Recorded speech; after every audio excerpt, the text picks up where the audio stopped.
Hello dear students, आज के इस वीडियो में हम सीखने जा रहे हैं MS वर्ड के अंदर रेफरेंस टैब के बारे में। तो रेफरेंस टैब का यूज़ कैसे करते हैं और कहाँ कहाँ इनका यूज़ होता है वो आज हम इस वीडियो में जानेंगे। तो वीडियो को लास्ट तक देखते रहें। तो हम यहाँ पर रेफरेंस टैब पर जाते हैं और सबसे फर्स्ट यहाँ पर ऑप्शन है हमारा टेबल ऑफ कंटेंट और सेकेंड ऑप्शन है हमारा एड टेक्स्ट, यानी कि इसके बारे में समझ लेते हैं इनसे होता क्या है। जैसे फॉर एग्जांपल आपने बुक तो पढ़ा ही होगा कि जैसे मान लीजिए बुक में आपने देखा होगा कि जितने भी लेसन होते हैं बुक के अंदर वो सारे लेसन हमारी बुक के जो फर्स्ट पेज रहता है उसके ऊपर हेडिंग के रूप में लिखे रहते हैं और जो भी लेसन है उसके नंबर भी लिखे रहते हैं कि जो हमारा फर्स्ट लेसन है वो किस पेज पे मिलता है, सेकंड वाला लेसन कौन से पेज पर है, यानी कि सारे हमारे लेसन एक हेडिंग के रूप में दिखाई देते हैं। तो हम भी यहाँ पर वही करने वाले हैं। जैसे मान लीजिए आप कोई सा नोट्स तैयार कर रहे हैं और नोट्स के अंदर हमारे यहाँ पर बहुत सारे लेसन हैं, जिन लेसनों को हमें क्या करना है कि यहाँ पर एक हेडिंग के रूप में यहाँ पर पेज नंबर आपको यहाँ पर देना है। जैसे मान लीजिए आप यहाँ पर नोट्स बना रहे हैं और नोट्स आपका फर्स्ट लेसन मान लीजिए 4 नंबर के पेज पर है, सेकेंड वाला लेसन 15 नंबर के पेज पर है, थर्ड वाला लेसन 60 नंबर के पेज पर है। तो ऐसे में सभी लेसन को एक हेडिंग के रूप में फर्स्ट पेज पर लाना है ताकि हम जब भी किसी लेसन को ओपन करें तो पेज नंबर देखकर उस पर हम क्लिक कर वो पेज हमारा ओपन हो जाए। तो हमें क्या करना होगा, जैसे मान लीजिए अब हमें जिस पेज पर हेडिंग के रूप में देखना है वो पेज, यानी कि हमें फर्स्ट पेज को खाली छोड़ना होगा। ठीक है, अब हमें आना है यहाँ पर सेकेंड पेज पर। जैसे मान लीजिए ये हमारा रिज्यूम बना है, तो फॉर एग्जाम्पल के लिए हम यहाँ पर इस रिज्यूम को हटाते हैं, यहाँ लिख देते हैं लेसन। मान लीजिए हम कोई सा लेसन लिख रहे हैं, यहाँ पर मान लीजिए आपका यहाँ पर लेसन 1 लिखा है, जो कि आपका यहाँ पर ये लेसन 1 है फॉर एग्जांपल के लिए। और हम सेकंड पेज पर आते हैं, अब यहाँ भी रिज्यूम लिखा तो हम जैसे मान लीजिए इसको भी हटा देते हैं। एक एग्जांपल के तौर पर हम समझते हैं कि ये हमारा लेसन 2 हो गया। ठीक है, लेसन हमारा यहाँ पर 2 हो गया। यहाँ पर आप इस प्रकार लेसन डाल दें और भी आप यहाँ पर जैसे और भी हम आगे यहाँ पर खाली पेज पर लेसन नंबर डाल देते हैं ताकि आपको कुछ समझ आ जाए। जैसे हम यहाँ पर डाल देते हैं लेसन 3। ओके, ये लेसन 3 हो गया। अब सेकंड पेज पे हम लिख देते हैं यहाँ पर लेसन 4, लेसन 4। एक और हम लिख लेते हैं, जैसे मान लीजिए लेसन 5, लेसन 5। अब हम क्या करते हैं कि जैसे मान लीजिए यहाँ पर जितने भी लेसन हैं अलग अलग पेज पर हमारे लेसन लिखे हुए हैं, तो हम ये चाह रहे कि जितने भी लेसन हैं वो सब एक पेज के ऊपर दिखाई दे, मतलब एक हेडिंग के रूप में बताए दिखे हमें, ताकि हमें पता चल जाए कि सेकंड वाला जो लेसन है वो किस नंबर के पेज पे मिलेगा, थर्ड वाला जो लेसन है वो किस नंबर के पेज पे मिलेगा। तो हमें यहाँ पर पेज नंबर यहाँ पर जानना है। जैसे मान लीजिए हमारे पास टोटल यहाँ पर पेज आपके सामने शो हो रहा है, यहाँ पर देख सकते हैं आप अभी। तो यहाँ पर टोटल हमारे पास 6 पेज है। तो हम ये चाह रहे कि ये सारे पेजेस एक हेडिंग के रूप में एक पेज पर दिखाई दे। तो हमें क्या करना होगा, यहाँ पर जैसे हमारा लेसन 1 है तो आपको यहाँ पर लेसन 1 को सिलेक्ट करना है। ओनली जो लेसन लिखा उसी को आपको सिलेक्ट करना है, ध्यान दें। ठीक है, अब आपको यहाँ पर जाना है एड टेक्स्ट पर और एड टेक्स्ट पर जाने के बाद आपको करना होगा यहाँ पर लेवल 1। ओके, हमने यहाँ पर लेवल 1 कर दिया। अब आपको ऐसे ही सेकेंड वाले लेसन पर जाना है। ठीक है, सेकंड वाले लेसन पे जाकर हमें ओनली लेसन नंबर जो 2 लिखा इसी सेंटेंस को हमें इस पर सिलेक्ट करना है और यहाँ पर जाकर आपको दोबारा लेवल 1 कर देना है। यानी कि हमें जितने भी लेसन लिखे हैं जिस पेज पर लिखा है वो लेसन आप यहाँ पर सिलेक्ट कर लें और सभी को यहाँ पर एड टेक्स्ट कर दें। ओके, यहाँ से हमें एड टेक्स्ट करना है और आगे बढ़ें। यहाँ पर इसको फिर भी यहाँ पर इसको भी लेवल 1 कर दें। यहाँ पर आप लास्ट हमारा एक और लेसन है जो कि 5 नंबर का लेसन है, उसको भी आप यहाँ पर सिलेक्ट करके लेवल 1 कर दें। ओके, ये हमने सारा सभी को लेवल 1 कर दिया है। अब हम ये चाह रहे हैं जितने भी पेजेस हैं हमारे वो सारे जितने भी लेसन हैं वो सब एक पेज पर एक हेडिंग के रूप में दिखे। तो हम चाह रहे हैं यहाँ पर हमें हेडिंग के रूप में देखना है वो लेसन। तो अब आपको जाना होगा टेबल ऑफ कंटेंट। कहाँ जाना होगा, आपको जाना है टेबल ऑफ कंटेंट, यानी कि आपको टेबल ऑफ कंटेंट पे क्लिक करना होगा। ठीक है, यहाँ पर आप क्लिक कर दें। जैसे आपने क्लिक करा तो यहाँ पर आपके सामने दिखाई दे रहा है हेडिंग 1, यानी कि आपको क्लिक करना है हेडिंग 1 पर। आप यहाँ पर हेडिंग 1 पर क्लिक कर दें। तो जैसे यहाँ पर आपने हेडिंग 1 पर क्लिक करा तो आप देख सकते हैं कि आपके सामने पर लेसन 1 जो बता रहा है वो कौन सा पेज पर बता रहा है, यहाँ पर 2 नंबर का पेज पे शो हो रहा है, देख सकते हैं आप यहाँ पर। ओके, सेकंड वाला लेसन आपका मिलेगा थर्ड वाले पेज पर, थर्ड वाला लेसन मिलेगा फोर्थ पर, और फोर्थ वाला लेसन मिलेगा आपका 5 पर, और 5 वाला लेसन मिलेगा आपका 6 नंबर का पेज पर। यानी कि हमने एक पेज पर हमने कंफर्म कर लिया यहाँ पर कि जो भी हमारे लेसन है वो कौन कौन से पेज पर मिलेंगे। तो आप इस लेसन को इस तरह यहाँ पर एक पेज नंबर के रूप में यहाँ पर दे सकते हैं, मतलब एक हेडिंग के रूप में बना सकते हैं, और इसके माध्यम से हमें यहाँ पर पता चल जाएगा कि किस लेसन को आपको ओपन करना है और कौन से पेज पर जाना होगा। जैसे मान लीजिए हमें लेसन नंबर 4 को ओपन करना है, तो आप कीबोर्ड से कंट्रोल बटन दबा कर रखें और माउस से लेफ्ट बटन क्लिक कर दें जिस लेसन को भी हमें यहाँ पर ओपन करना है। तो देख सकते हैं आपके सामने यहाँ पर लेसन ओपन हो चुका है। ओके, तो ऐसे हमारी बुक में भी जितने भी लेसन होते हैं वो सब एक हेडिंग के रूप में रहते हैं। हम यहाँ पर हेडिंग के रूप में देख लेते हैं और यहाँ पर लेसन का नाम पढ़कर हम यहाँ पर नंबर देख लेते हैं कि जो आपका लेसन है वो कितने नंबर के पेज में मिलेगा। बस इस तरह हमें यहाँ पर करना होता है।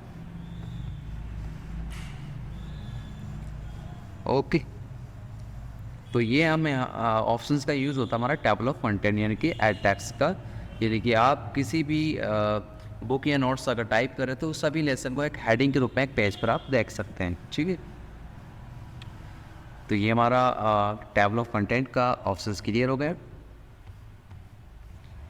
अब सेकंड ऑप्शन से आपका अपडेट टेबल, मान लीजिए जो भी आपने टेबल यहाँ पर बनाया है उसको अगर आपको अपडेट करना है तो हम अपडेट भी कर सकते हैं। मतलब अपडेट का मतलब ये है कि जो आपने पेज नंबर दे रखे वो पेज नंबर आप यहाँ से टाइप कर कर हटा भी सकते हैं। जैसे मान लीजिए आपका सेकंड नंबर का पेज नहीं है, ये थर्ड नंबर के पेज पर फर्स्ट वाला लेसन, तो आप यहाँ से एडिट भी कर सकते हैं। ओके, तो ये हमारा अपडेट टेबल का ऑप्शन है। उम्मीद करता हूँ कि समझ आ रहा होगा आपको। सेकंड ऑप्शन है आपका इंसर्ट फुटनोट। फुटनोट का मतलब ये है कि जैसे मान लीजिए जैसे हम एक बार ओपन करते हैं इसको, फुटनोट पेज के लास्ट में इंसर्ट होता है। ओके, कहाँ होता है? पेज के लास्ट में। जैसे मान लीजिए या आपने कुछ टाइप करा है या आपने कुछ पेज वगैरह टाइप किए यहाँ पर, हम चाह रहे हैं कि इस टॉपिक के बारे में हम कुछ एक कमेंट वगैरह करें, कुछ ऐसी इन्फॉर्मेशन लिख दें ताकि जब भी हम इस मैटर को ओपन करें तो हमें पता चल जाए कि जो मैटर लिखा है वो किस टॉपिक के बारे में लिखा है। तो इसलिए हमें यहाँ पर यूज़ करते हैं इंसर्ट फुटनोट का। यहाँ पर सिंपल से आप समझते हैं, जैसे मान लीजिए हमें यहाँ पर लिख रहा है DCA। ओके, यहाँ पर मान लीजिए हम यहाँ पर DCA लिख रहे हैं। अब हम ये चाह रहे हैं कि जहाँ जहाँ DC लिखा हुआ है वहाँ पर DC का फुल फॉर्म हमारे सामने ऑटोमेटिक नज़र आए।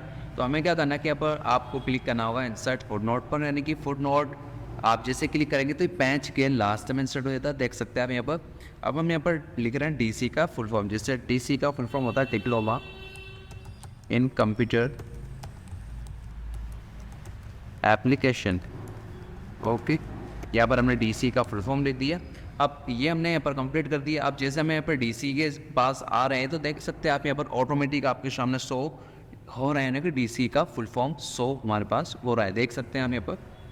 तो इस तरह हम यहाँ पर इंसर्ट फुटनोट का यूज़ करते हैं। किसी भी सेंटेंस का अगर आपको फुल फॉर्म शो कराना है तो वो आप यहाँ पर इंसर्ट फुटनोट का यूज़ कर सकते हैं।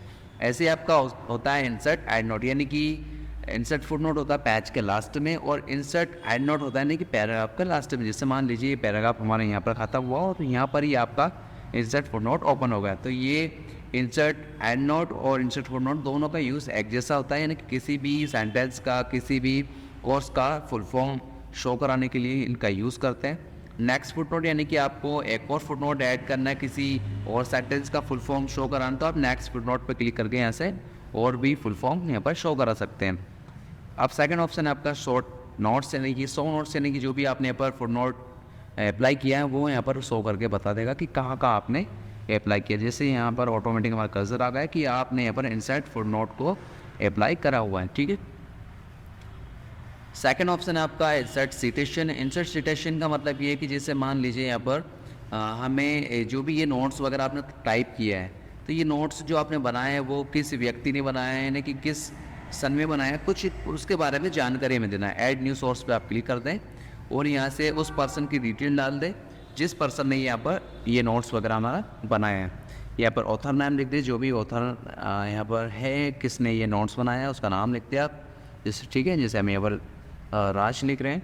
ओके, सेकंड ऑप्शन है आपका टाइटल, यानी कि किस चीज़ के बारे में ये बनाया जा रहा है। तो हम जैसे मान लीजिए लिख रहे हैं यहाँ पर DCA नोट्स ओके, ईयर जैसे कौन सी ईयर में ये जो हमारा बना है नोट्स, जैसे मान लीजिए 2024 में बना है। ओके, यहाँ पर और भी हम यहाँ पर डिटेल दे सकते हैं, इसको जो भी आपको डिटेल देना हो वो आप यहाँ पर दे सकते हैं। ओके, ठीक है। ये जैसे आपको इसको एडिट करना है तो हम मैनेज सोर्स पर जाकर इसको एडिट भी कर सकते हैं। यहाँ से एडिट पर क्लिक कर दें आप, और यहाँ पर CT हमने नहीं लिख पाए थे, हमने बस CO और हम CT लिख देते हैं बस।